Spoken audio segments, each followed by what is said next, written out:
Hi, welcome to my channel. अगर तुम समझते हो कि तुम ज़हीन हो, तो इन पहेलियों का जवाब दो। ये पहेलियाँ तुम्हारे दिमाग को हिला देंगी। क्या तुम तैयार हो? चलो शुरू करते हैं। और हाँ, सिर्फ ज़हीन लोग ही इस वीडियो का एंड तक पहुँच पाएंगे। अगर तुम जवाब जानते हो तो कमेंट कर सकते हो। वो क्या है जो हर घर में होता है मगर कोई उसे अंदर नहीं आने देता?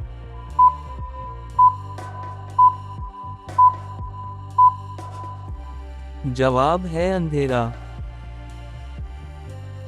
वो चीज जो तुम्हारे बगैर चलती है मगर तुम इसके बगैर नहीं चल सकते।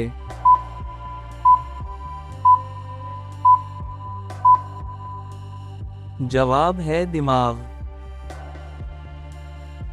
वो क्या चीज है जो जितनी धो इतनी ही गंदी होती है?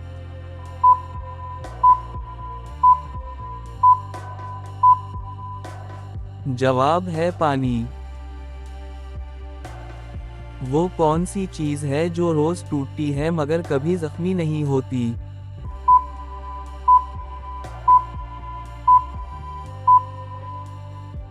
जवाब है रात। वो कौन सी चीज है जो पैदा होने पर मुफ्त मिलती है, मरने पर वापस ले ली जाती है?